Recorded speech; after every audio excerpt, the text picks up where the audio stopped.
नमस्कार. मनाचे श्लोक या मालिकेतील आज हा 25वा भाग. मागच्या वेळेला आपण मागच्या भागात 105वा श्लोक पाहिला होता. आज 106व्या श्लोकापासून आपण सुरुवात करतोय. बरी स्नान संध्या करी एकनिष्ठा, विवेके मना आवरी स्थान भ्रष्टा, दया सर्वभूती जया मानवाला, सदा प्रेमळू भक्तिभावे निवाला. सर्वच संतांनी त्यांच्या काळातील जीवनपद्धती विचारात घेऊन मग उपदेश केलेला आहे. माणसाने कसे वागून स्वतःचे खरे हित साधून घ्यावे हे या श्लोकात सांगताना समर्थान 17व्या शतकातील जीवनपद्धती लक्षात आणून सांगत आहेत. हे आपण जाणले पाहिजे. ते म्हणतात की धर्मशास्त्राने घालून दिलेल्या दंडकाप्रमाणे माणसाने आपले आचरण ठेवावे. ते ठेवताना त्यामागे आपली पूर्ण निष्ठा असावी. तसे वागण्याने आपले कल्याणच होणार आहे अशी दृढ श्रद्धाही असावी. रोजच्या रोज स्नान करून संध्याधिक दैनिक कर्मे निष्ठेने करावी असे ते सांगतात. केवळ त्यावरून त्यांना प्रतिगामी किंवा रूढवादी ठरवणे अज्ञानाचं आहे. ज्याचा जो जीवनक्रम असेल त्याप्रमाणे त्याने तो यथासंग पाळावा असा अर्थबोध आपण त्यातून घेतला पाहिजे. वैदिक कर्मे करण्याने स्नान संध्या करून तो पाळावा, तर शेती करण्याने आपली शेतीची रोजची कामे एकनिष्ठेने करणे हेही यथार्थ धर्मपालनच आहे. व्यापाऱ्याने सकाळी स्नान वगैरे आवरून पूजापाठ करून वेळच्या वेळी दुकान उघडणे हेही त्याच्या विविध दिनक्रमाचा भाग समजले पाहिजे. अशा विशाल दृष्टीने आपण या पहिल्या चरणाचा अर्थ घेतला पाहिजे. याबरोबरच आपले अस्थिर आणि चंचल मन अनेकदा नको त्या विचारात रमत असते. हे विचार अर्थात सुविचार नसून कुविचार असतात. त्यांच्याकडे धाव घेणारे आपले मन आपण विवेकाने आवरले पाहिजे. एवढेच नव्हे तर ते योग्य त्या सन्मानाकडे लावले पाहिजे. हे काम वरवर पाहता सोपे वाटले तरी प्रत्यक्ष आचरणात आणायला अवघड असते. शारीरिक बळ आवश्यक असणारे शारीरिक कष्टाचे काम करणे त्यामाने सोपे, परंतु मानसिक बळ वाढवून ओढाळ मनाला आवर घालणे कष्टसाध्य असते. परंतु मनाला द्यायचे हे कष्ट आहे असे न म्हणताही ती महत्त्वाची साधनं आहे. या भावनेने मनाला ताळ्यावर ठेवणे आवश्यक आहे. साधकाने सर्व प्राणीमात्राबद्दल मनामध्ये दयाभाव बाळगला पाहिजे. समर्थांच्या वैशिष्ट्यपूर्ण शिकवणीचे एक उदाहरण पाहण्यासारखे आहे. एका बाजूला ते दटासी आणावा धट, उद्धटासी उद्धट, खटनटासी खटनट अगत्य करी असे ठामपणे बजावून ठोसाला ठोसा यानाने दुर्योधनाशी कसे वागावे सांगतात, तर दुसऱ्या बाजूला साधकाने मनामध्ये दया, क्षमा आणि शांती बाळगावी हेही सांगायला विसरत नाहीत. याचा अर्थ असा की समोरचा माणूस कसा आहे, तो कसा वागतोय हे पाहून त्याच्याशी आपले वर्तन ठेवले पाहिजे. सकळ प्राणीमात्राबद्दल असे दयेचे आणि प्रेमाचे वर्तन ठेवावे आणि भगवंताबद्दल अनन्य भक्ती ठेवावी. राखावी बहुतांची अंतरे असे सांगणारे समर्थ हे खरोखर आद्य लोकहितवादी होत. सर्व लोकांचे प्रेम संपादन करण्यासाठी निस्वार्थी आणि परोपकारी वृत्तीने सर्वांशी वागणे जरुरीचे असते. असे वागल्याशिवाय नुसतं मागून काही प्रेम किंवा जनप्रियत्व मिळत नाही. म्हणून ज्याला परमेश्वराला प्रिय व्हायचे आहे त्याने सगळ्या लोकांशी सदा प्रेमळू राहिलेच पाहिजे. असा जो वागेल त्यालाच भक्तिपूर्ण जीवन प्राप्त होईल आणि तो खऱ्याखुऱ्या अर्थाने मनामध्ये भगवंताशी नाते जोडून ठेवेल. जय जय रघुवीर समर्थ. श्लोक क्रमांक 107. मना कोप आरोपणा ते नसावी, मना बुद्धी हे साधुसंगी वसावी, मना नष्ट चांडाळ तो संग त्यागी, मना होई रे मोक्ष भागी विभागी. मनाला उपदेश करताना या श्लोकात समर्थांनी षड्रिपूंच्यापैकी क्रोध या विकारापासून साधकाला लांब राहण्यास बजावले आहे. तसेच त्याने कोणती संगत धरावी आणि कोणती टाळावी हे सुद्धा सांगितले आहे. माणसाचे मन शांत असेल तरच तो स्थिरबुद्धीने विचार करू शकतो. क्रोधामुळे मनाची शांतता भंग पावते. राग आल्यावर आपण सारासार विचार करू शकत नाही. हे आपण आपल्या रोजच्या व्यवहारात सुद्धा बघतो. परवा गंमत झाली, म्हणजे आता मी त्याला गंमत म्हणतोय पण त्यावेळी मात्र म्हणू शकत नव्हतो. काही कामानिमित्त मी मुंबईला गेलो होतो आणि चिनी मातीची सुरेख फुलदाणी आणली. ती म्हणजे फ्लॉवर पॉट. म्हणजे आता फारच मराठी झालं फुलदाणी आहे, पण तुम्हाला एवढं कळेल की फ्लॉवर पॉट आणला चांगला चायनाचा. तर चायना म्हणलं तरी हल्ली प्रश्न आहे, पण चिनी मातीच्या भांडी, आपण त्याला चिनी मातीचीच भांडी म्हणतो. आणल्यानंतर त्यात छान फुले घालून टेबलावर ठेवली. आमच्या 4-5 दिवस ते लोकांनी येऊन कौतुक केलं छान आहे म्हणून. आमच्या शेजारी बंड्या म्हणून छोटा मुलगा आहे, 7-8 वर्षाचाच आहे, पण मोठा खोडकर आहे. नेहमी तो आमच्या घरी येतो, काहीतरी गमती करत असतो. आम्ही त्यापासून त्याचे कौतुक करतो. त्या दिवशी काय झालं कोणास ठाऊक, तो आला, तोच मुळी टेबलावर उभा राहिला. काका काका काय छान फुलपाखराची फुलदाणी आहे म्हणून त्याने ती उचलली आणि इकडे तिकडे हळू असताना पटकन त्याच्यातून ती खाली पडली. क्षणार्धात त्या एका फुलदाण्याच्या एका फ्लॉवर पॉटच्या 10 फ्लॉवर पॉट झाले. कालच आणलेली ती इम्पोर्टेड फुलदाणी फुटलेली पाहून माझ्या रागाचा पारा चढला की मी बंड्याचे बोकोटे धरले आणि त्याला काही समजायच्या आत खाडकन रट्टा ठेवून दिला. बंड्या कळवळला. नेहमी लाड करणाऱ्या आपल्या काकांनी मार का दिला म्हणून त्याने भोकार पसरले. 2च मिनिटात माझी चूक मला कळली. मी त्याची समजूत काढायला सुरुवात केली, पण पठ्ठ्या मुसमुस तो पळालाच. खरं तर तो फ्लॉवर पॉट काही शाश्वत नव्हता. केव्हा तरी 4 दिवसांनी, 4 महिने किंवा 4 वर्षांनी तो फुटला असताच की. पण त्या क्षणी हे सत्य माझ्या मनातून गेले आणि मी रागाच्या तडाख्यात बंड्याच्या बाळलीला मात्र तात्पुरता काही न मुकलो. तापट माणसाला राग हा दोष आहे हेच लक्षात येत नाही आणि लक्षात आले तरी तो ते मान्य करत नाही. त्यामुळे आपणच आपली मनशांती घालवतोय हे सुद्धा तो विसरतो. म्हणून समर्थ म्हणतात की क्रोधाचा प्रादुर्भावच मनामध्ये होऊ देऊ नका. मना कोप आरोपणा ते नसावी, म्हणजे त्याचं रोपणच मनात नसावं. एकदा का त्याचा शिरकाव झाला की तो वाढतच जाईल आणि तुमच्या मनाची शांतता बिघडून टाकेल. आपण ज्याची संगत धरतो त्याचप्रमाणे आपली वृत्ती घडत जाते. संगतीचा परिणाम नकळत पण निश्चितपणे होत असतो. एखाद्या दवाखान्यातील कंपाऊंडर ड्युटी संपून घरी आला, कंपाऊंडर जर घरी आला तरी तो नुसता आला तरी सुद्धा आपल्याबरोबर औषधाचा वास घेऊन येतो.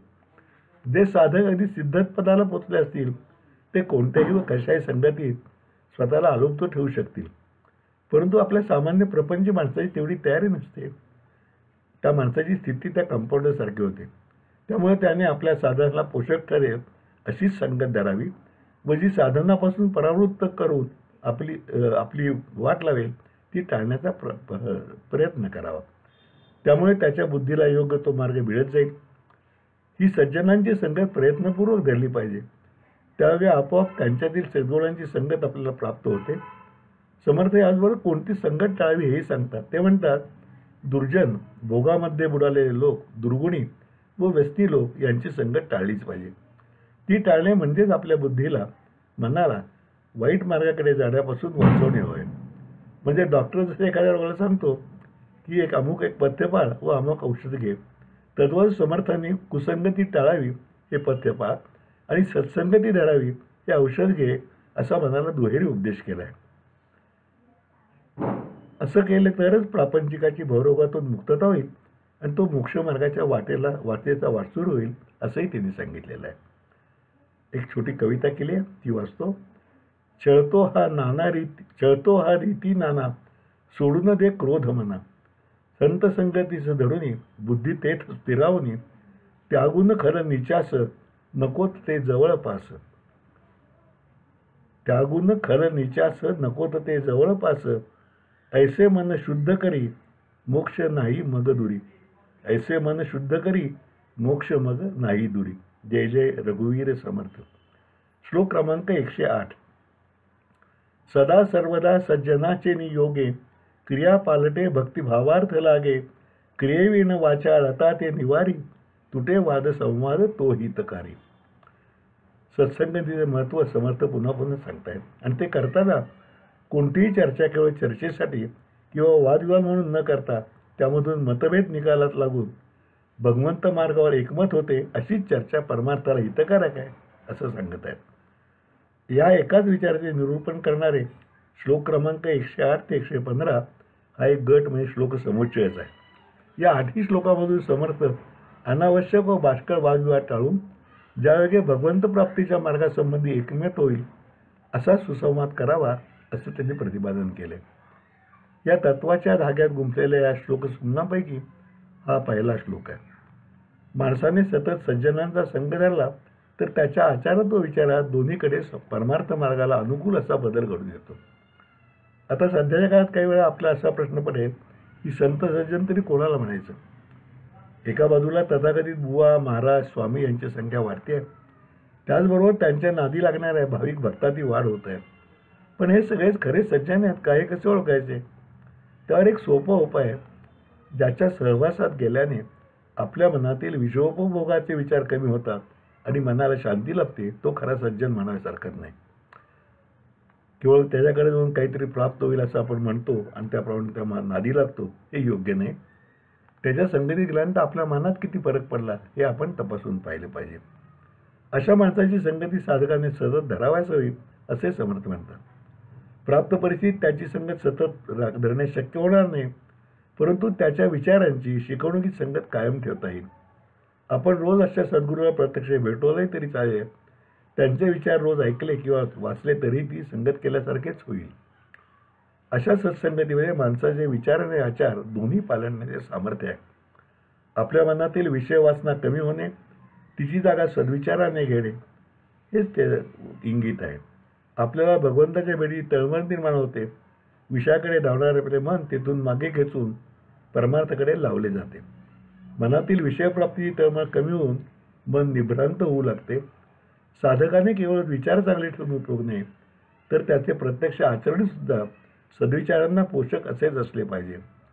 सदाचरण हा परमार्थाचा पाया आहे. सत्संगतीने या दोन्ही गोष्टी साधू शकतात. समर्थांचा आळस आणि कृतिशून्यतेवर कायम मोठा राग आहे. प्रत्येक प्रापंचिकाने काय आणि साधकाने काय ज्या गोष्टी कटाक्षाने टाळल्याच पाहिजे, त्यामध्ये क्रियेविना वाचाळाचा एक समर्थ सांगितला आहे. सत्संगतीने साधकाची क्रिया म्हणजे प्रत्यक्ष आचरणी पालटते. त्यामुळे त्याची फुकटची बडबड म्हणजे ज्याला येथे क्रियेविना वाचाळाचं म्हटलंय ती थांबते. म्हणजे एका बाजूने सत्संगतीने विचारात पालट होतो, तर दुसऱ्या बाजूने काही न करता असणारे बोलणे थांबवत आणि तिसऱ्या बाजूने आचरणात सुधारून साधक सदाचरणाला लागतो.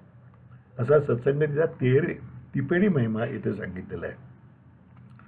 त्याचबरोबर चौथ्या चरणामध्ये समर्थ एक महत्त्वाचा इशारा साधकाला देतात. कोणत्याही प्रश्नाचे सत्य उत्तर शोधण्यासाठी त्यावर संवाद म्हणजे चर्चा, वादविवाद, पूर्वपक्ष, उत्तरपक्ष, खंडन आणि मंडन गरजेचे आहे. पण तो वाद केवळ वादाकरताच वाद या अभिनिवेशाने होऊ नये, तर त्याचे मूळ उद्दिष्ट सत्यस्वरूप समजून घेणे हेच असले पाहिजे. त्या दृष्टीने सर्व चर्चा झाल्यानंतर शेवटी त्यातून योग्य तो निष्कर्ष म्हणजे अर्थात समर्थ परमात्मा प्राप्तीचा म्हणायचा आहे, तो योग्य तो निष्कर्ष निघून तो वाद संपुष्टात आला पाहिजे, निकालात निघाला पाहिजे. अशा तऱ्हेचा वादविवाद साधकाच्या हिताचा आहे, तेव्हा तो सोडून अन्य वादात मतभेदांच्या गडबड्यात साधकाने सापडू नये. आजच्या काळात निवृत्त झालेल्या काही माणसांना अशा निष्फळ वादविवादाची सवय झालेली असते. घरात मुलगा आणि सुनेशी वाद, बाहेर गेल्यावर कंडक्टरची वाद, चार मित्र भेटले तर राजकारणासंबंधी वाद, कुठे प्रवचन भाषणाला गेले तर तिथे या बुवाला काय समजते हा वाद. म्हणजे या सगळ्या वादावादी सार काहीच निघणारे नसते. केवळ आपला आणि दुसऱ्यांचा वेळ व श्रम वायाच घालवण्याचा हा वादमार्ग आहे. त्यामुळे सत्कारणी लागू शकणारा आयुष्याचा बहुमोल वेळ असा वाया घालवायचे टाळून तेवढाच वेळ अन्य सत्कार्यास लावला तर तो कारणी तरी लागेल. ज्या चर्चेतून काही सार निघेल, चर्चा करण्याचे उन्नयन होईल असा संवाद, आणि ज्या संवादामुळे तो वाद तुटेल असाच तो संवाद असावा, कारण तो परमार्थाला उपकारच ठरणार आहे. श्लोक क्रमांक 109. जनी वाद वेवाद सोडून द्यावा, जनी सुख संवाद सुखे करावा, जगी तोची तो शोक संतापहारी, तुटे वाद संवाद तो हितकारी. ज्या संवादामुळे किंवा चर्चेमुळे एखादा वाद म्हणजे मतभेद तुटतो, संपून जातो, अशीच चर्चा हितकारक आहे. त्यामुळे समर्थांनी अशी चर्चा किंवा संवाद सोडून साधकाने सूक्ष्म चर्चा करत बसू नये किंवा त्यात गुंतून पडू नये असे बजावले आहे. त्या वादातून काही भले बाहेर पडण्याची वितुष्टच निर्माण होते किंवा साधकाची प्रगती होण्याची तो नको त्या मतभेदांच्या गडबड्यात गुंतून जाऊन त्याची अधोगतीच होण्याची शक्यता असते. त्यामुळे जगात वागताना प्रत्येक माणसाने असा निष्फळ वादविवाद करणे विचारपूर्वक सोडून दिले पाहिजे. अनेकांना केवळ वादासाठी वाद करण्याची सवय असते. त्यांनी हे विचारपूर्वक जाणून घ्यावे आणि ती सवय सोडून द्यावी. मला पूर्वीची एक गोष्ट आठवते. त्या काळी पुण्यातून सर्व महाराष्ट्रातून विद्यार्थी कॉलेज शिक्षणासाठी आहेत. एखाद्या वाड्यात खोली भाड्याने घ्यायची किंवा बंगल्याच्या आउटहाऊसमध्ये, आणि जेवणासाठी वेगवेगळे बोर्डिंग हाऊस असत. महिना 30-40 रुपयात उत्तम जेवण मिळेल. भागवत बोर्डिंग, आमच्या दामल्यांचं आनंद भोजनालय, वैदिक आश्रम, नंतर मणिअप्पा उडपीकर हॉटेल, अशी कितीतरी नावे मला आठवतात. या सगळ्यात मेंबर्स म्हणून कॉलेज विद्यार्थ्यांचा भरणा असे. त्यामुळे कॉलेजच्या वेळेपूर्वी जेवणाचा नंबर लावावा लागे. रांग म्हणली की त्यात घुसणे आले. तसे इथेही कोणी नंबर मध्ये घुसला की वादाला तोंड फुटेल. माझा नंबर होता, तुम्ही कोणमध्ये घुसणार, असा तो वाद रंगत जाईल.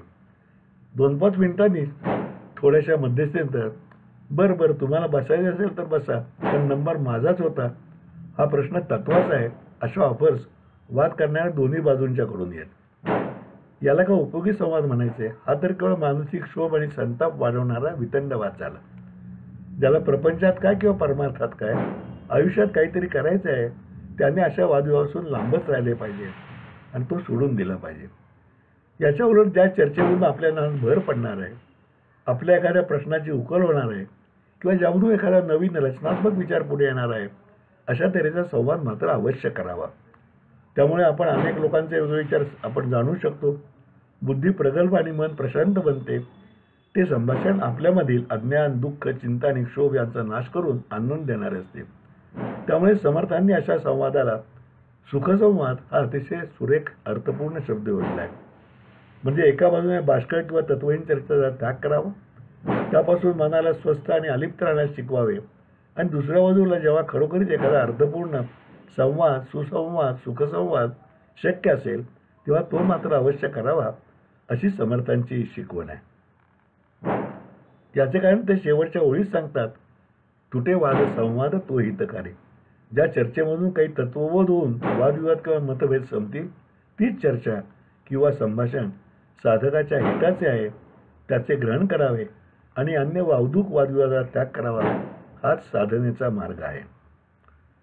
आज इथे थांबूया. उद्या 110व्या श्लोकापासून सुरुवात करूया. तोपर्यंत नमस्कार.